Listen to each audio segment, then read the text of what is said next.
President Donald Trump signed a new round of executive orders going after birthright citizenship.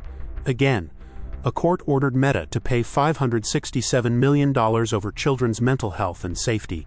America's emergency crude stockpile just hit a 45-year low, leaving 43 days of supply, and a congressman personally endorsed by Trump was beaten in his own primary by a former state agriculture commissioner almost nobody outside Tennessee had heard of. That's 4 stories, and we've got 8.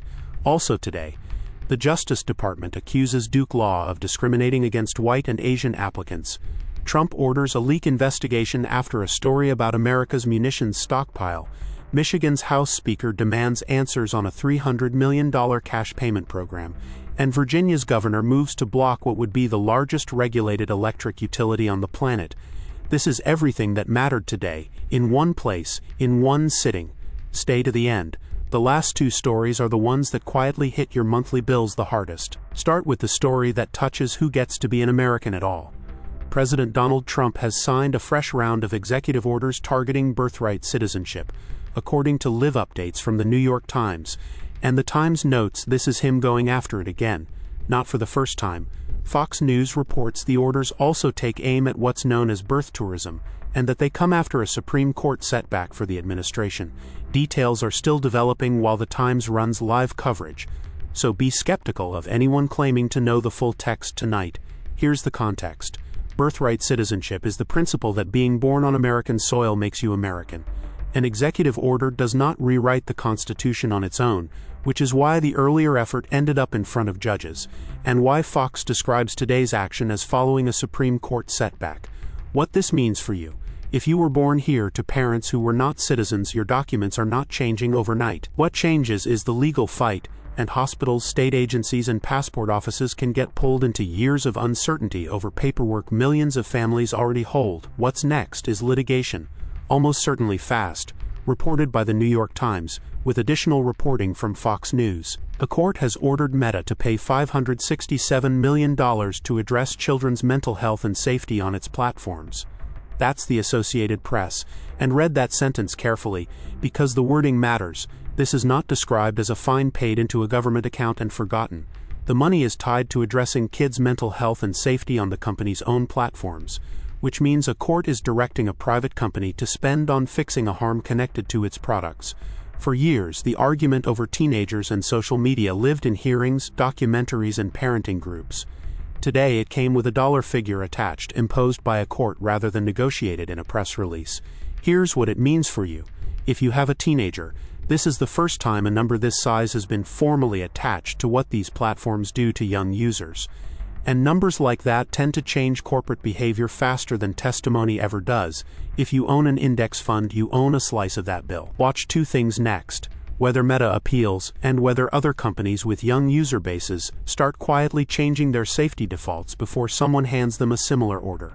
Reported by the Associated Press. Now the number that should worry you most, and almost nobody led with it. United States crude oil supplies are at a 45-year low, as the Iran war continues to tarnish strategic reserves. That's The Hill, citing Bank of America global research data showing the Strategic Petroleum Reserve is at its lowest level since 1983, leaving the country with 43 days of crude oil supply. 43 days. The Strategic Petroleum Reserve exists for exactly one purpose: to be the cushion when supply gets cut off. It is the national emergency tank, and it is thinner than it has been since the year Ronald Reagan was in his first term. Meanwhile, the Associated Press reported that United States stocks edged lower as oil prices rose. Those 2 facts are the same story told from different ends. Here's what it means for your money. A thin reserve removes the government's main tool for calming a price spike. If the Iran war disrupts supply further, there is far less in the tank to release, and that shows up at the pump in airline tickets, in shipping costs, and in your grocery bill within weeks, not years. Watch reserve levels and crude prices together. Reported by The Hill. An incumbent congressman with the president's endorsement just lost his own primary. Republican Representative Andy Ogles of Tennessee is projected to fall short in Thursday's primary for the 5th Congressional District, according to Decision Desk HQ, as reported by The Hill. The winner is former Tennessee Commissioner of Agriculture Dr. Charlie Hatcher, who was the lone Republican challenger in the race. Ogles was backed by President Donald Trump, which is why The Hill frames this as a blow to the president. And here's the wrinkle. Fox News reports the Trump-backed incumbent lost after a super PAC bankrolled by Democrats meddled in the race. In other words, one side's money may have helped decide the other side's primary. That is a tactic, not an accident. Why this matters beyond Tennessee. An endorsement from a sitting president is supposed to be close to decisive in a Republican primary. When it isn't, every other candidate in the country recalculates how much that endorsement is worth, and every donor recalculates where to spend. It also means voters in a single district, in an August primary most people ignored, just moved national politics. What's next? The general election and a lot of very nervous incumbents. Reported by The Hill, with additional reporting from Fox News. The Justice Department has concluded an investigation into Duke University School of Law and determined the school unlawfully discriminated against white and Asian applicants in admissions. That's The Hill. In a findings letter released Thursday, the department's Civil Rights Division said Duke Law took racial diversity into consideration when admitting students, and the finding covers 3 past incoming classes, including the class that entered in 2023. Be precise about what this is. A findings letter is the government stating its conclusion after an investigation. It is the Justice Department's determination, and we have not seen a response from Duke in this reporting, so treat the school's side as unheard rather than absent. Why it matters to you even if you will never apply to law school. Findings letters like this are how federal civil rights enforcement actually moves, one institution at a time, each one setting the template for the next. Every admissions office in the country reads a letter like this and asks whether their own files would survive the same review. That reaches undergraduate admissions, scholarships, and hiring pipelines. What's next? Whatever remedy or enforcement the department seeks and whether Duke contests the findings. Reported by The Hill. President Donald Trump has ordered a leak investigation after venting about media coverage of the munitions stockpile. That's the Wall Street Journal. So the sequence, as the journal lays it out, is this. Coverage appeared about America's stockpile of munitions. The president was unhappy about it, and a hunt for the source followed. Set that beside what else happened today.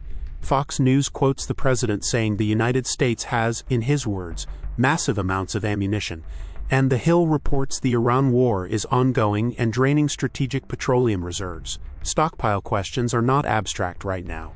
They are the central question of a war being fought as we speak. Here's why a leak probe should matter to you regardless of politics.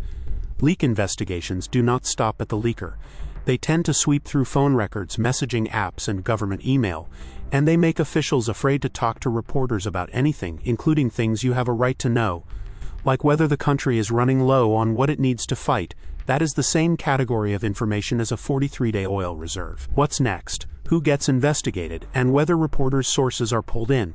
Reported by the Wall Street Journal. Michigan is handing out cash to new parents, and the top Republican in the state house wants to know exactly who's getting it. In an exclusive interview with Fox News published today, Michigan House Speaker Matt Hall called for answers over the $300 million taxpayer-funded RX Kids program.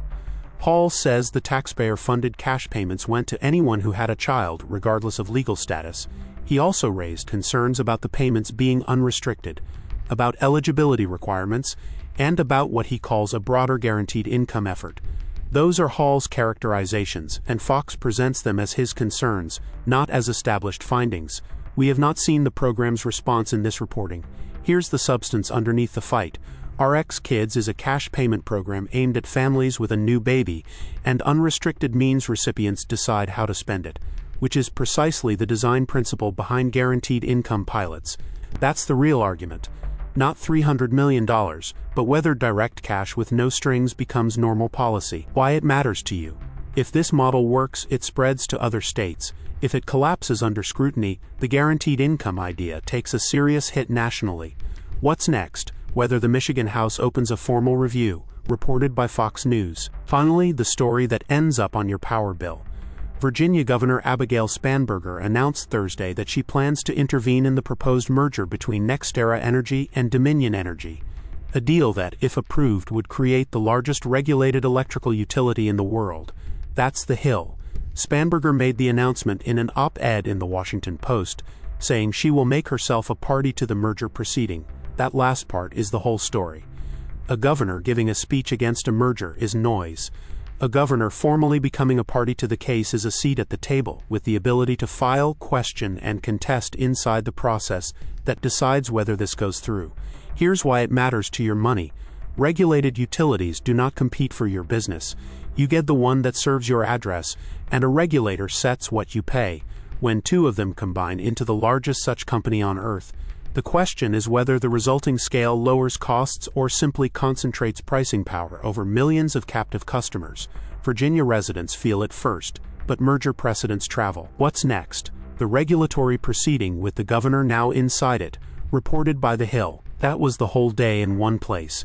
New executive orders aimed at birthright citizenship, a court ordering Meta to pay $567 million over kids' safety, an emergency oil reserve down to 43 days, a Trump-endorsed congressman losing his own primary, the Duke Law findings letter, a leak probe over the munitions stockpile, Michigan's $300 million cash program, and a governor stepping into the biggest utility merger on Earth. A fresh collection drops tomorrow.